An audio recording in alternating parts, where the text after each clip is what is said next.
Welcome back, Rim here. In this two-part video, I want to show you how to acquire assets such as 3D models, blueprints, audio, textures, and materials, and so much more from the Unreal Marketplace. The Unreal Marketplace has a lot of free assets that you can use in your projects, and there's also a lot that you can pay for as well. As you can see, I've collected quite a bit. I make it a habit to go in and collect all of the free ones every month to ensure I do not miss out on them. Even if I don't think I'll ever use them, who knows, they may be useful later.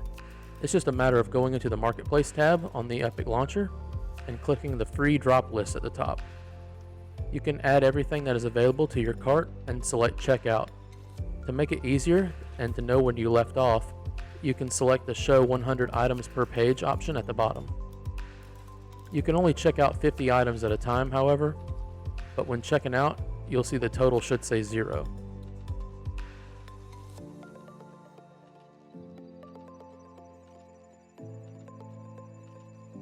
If it has a value here, go back and check your cart. You may have accidentally selected something that's paid.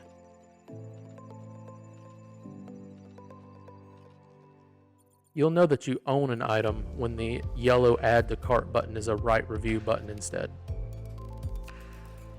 For this video, we're going to continue to add onto our tutorial level that we were working on before. I'm going to select a couple of packs to add to our project.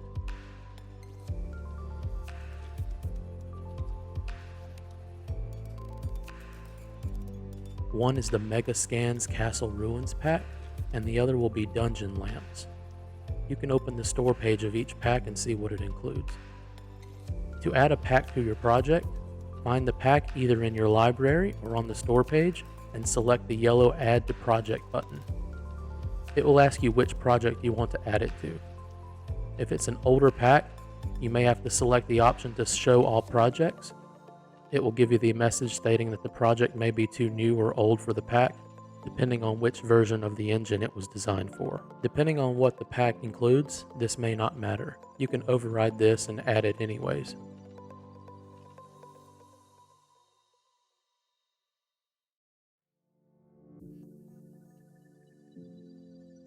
These are going to be large downloads, so make sure you have the space to store them.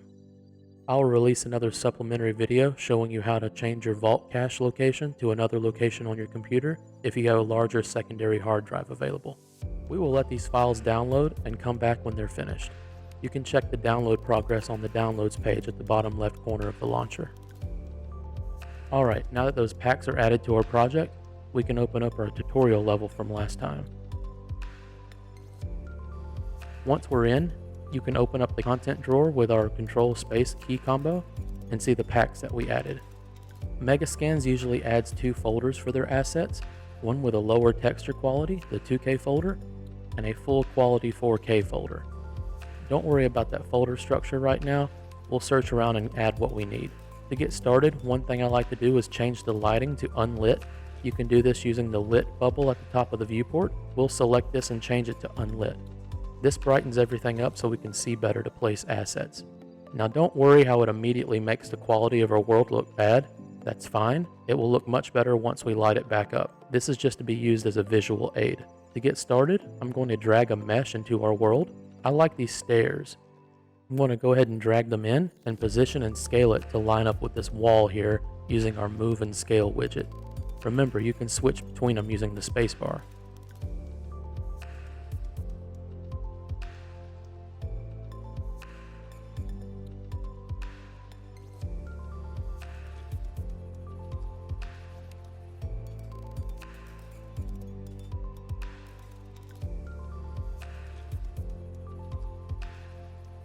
See, when I turn the lighting back on, you can really see the detail of the textures on these stairs. I'm going to delete this for now. Next, I want to use one of those torches from the Dungeon Lamps pack to spice up our wall that we made earlier. I'm going to select from the Blueprints folder and drag in the completed torch. I will drag one in and place it on the wall. I want to rotate it 10 degrees so it's leaning a bit, like it was hung on the wall. Next, if you hold the Alt key on your keyboard and move it along one of the axes, it will duplicate it. I want to place this duplicate on the other side of the door. These torches are a little bit too bright, so I'm going to go ahead and build the lighting and the level to see if that corrects it. Otherwise, we may have to edit them. Building the lighting and the levels finalizes the levels to ensure that everything looks like it should. Sometimes when you're editing, it gives you a temporary lighting solution that may not be what the final product will look like. I'll go further in detail with this in a later video.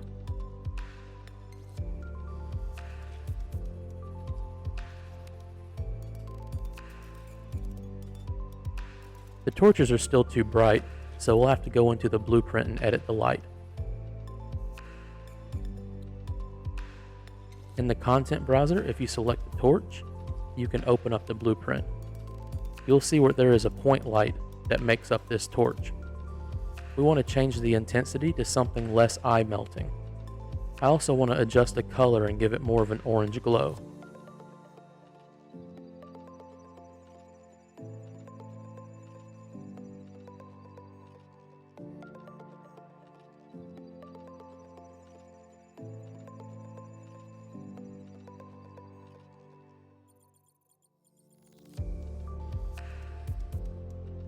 I like this better, but I don't like the sparks coming off of it.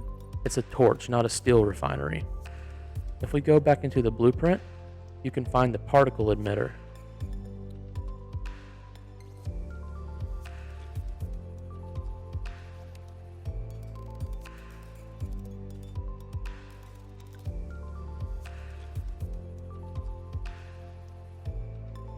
We need to edit the source one, and we'll just uncheck the visibility checkbox on the sparks.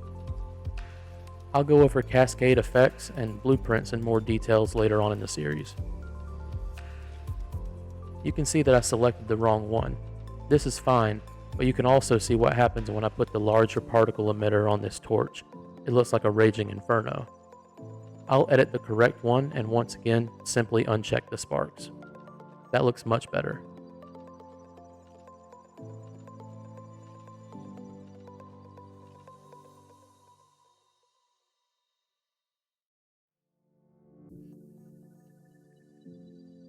I want to duplicate the torches to the other side of the wall. I'm going to select both of them, hold Alt and drag to the other side, and then I want to rotate them 180 degrees and move them back into place.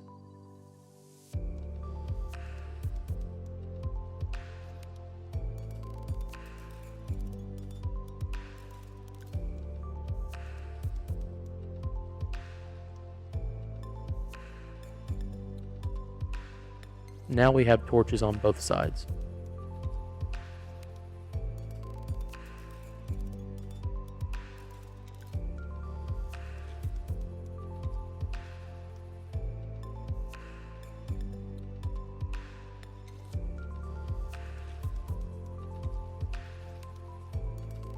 Next, we're going to redo this far wall over here so we can add a hallway of sorts. Let's go ahead and delete it.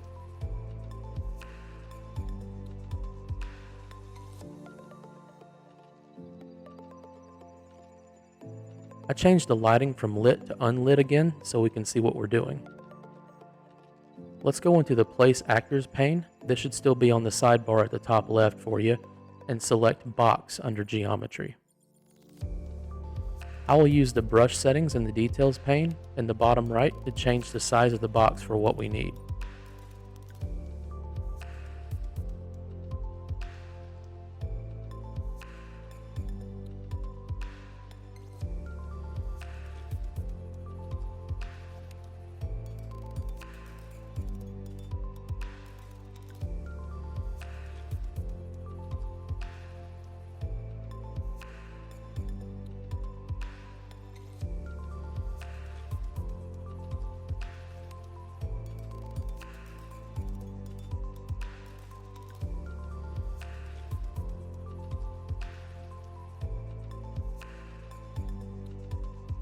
We can also go into the brush editing geometry mode to size this how we want visually instead of playing with numbers. At the top left corner, select selection mode and change it to brush editing mode. Then we'll click on the side of our box and drag it across to the other side to create our wall.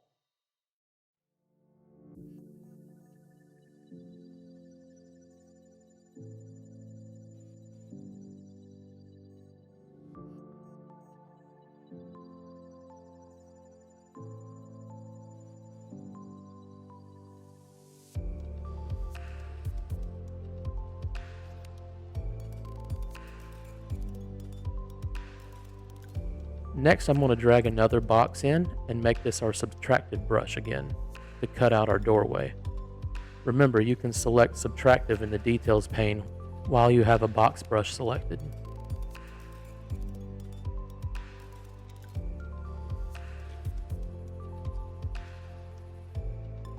I want it to be level with the floor and tall enough for our player to get through. I also want it to go all the way through to the other side.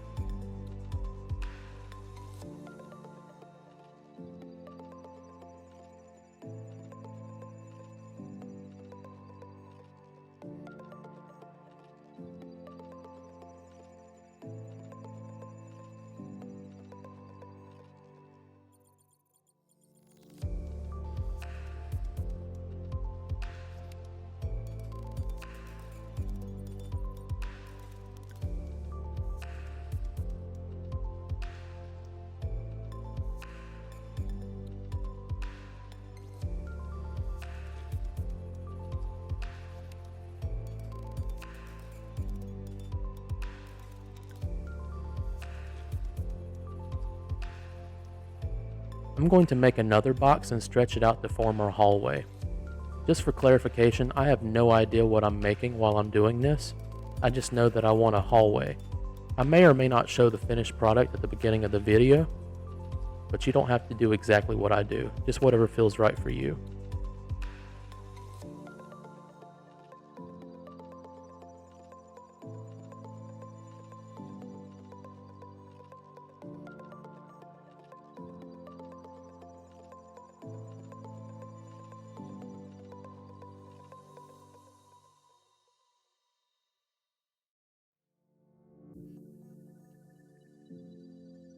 We'll continue to stretch this how we want.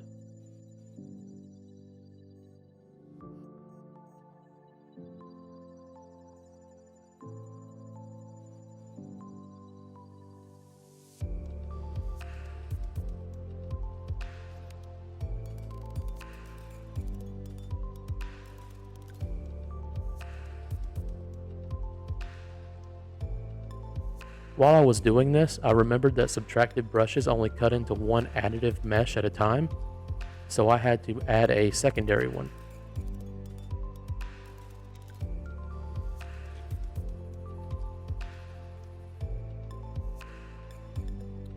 I also had to shape it just right so the floor was level. Forgive me as my OCD kicks in here a little bit.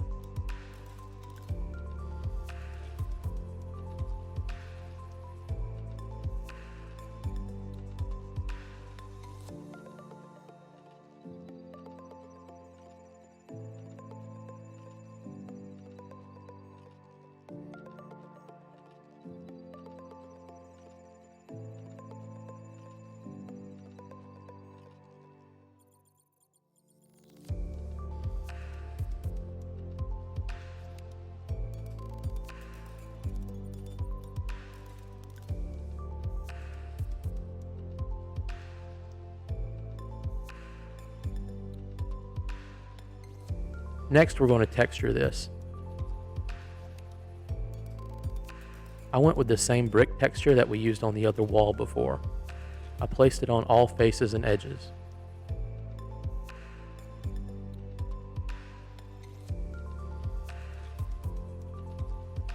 But I noticed that the bricks are a little too small. I want to increase the size of the texture. What I really like about box brushes is you can scale the texture on them really easily.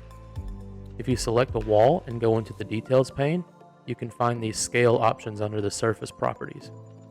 We want to change this to double the size on both the U and the V and click apply. Do this for all of your walls.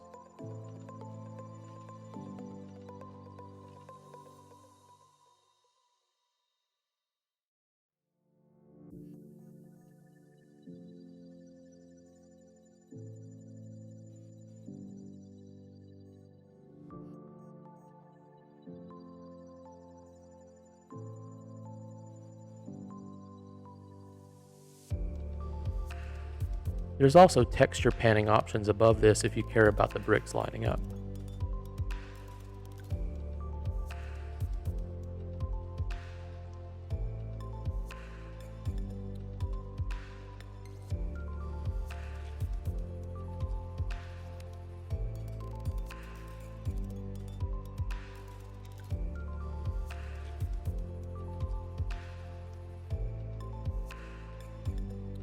Now we'll also add in some torches like we did before.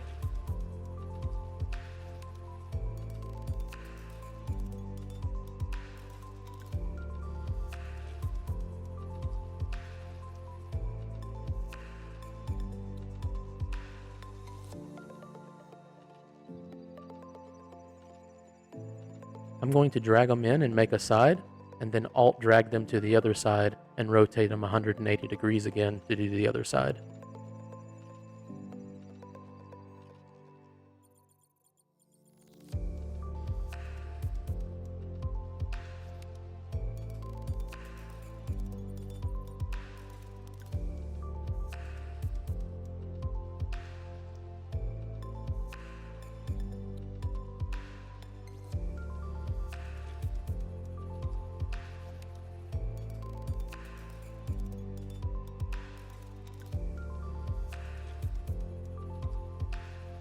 This is going to be a good stopping point for part 1 of this video. Don't worry, I'll release both parts at the same time. I'll see you in the second part of the video.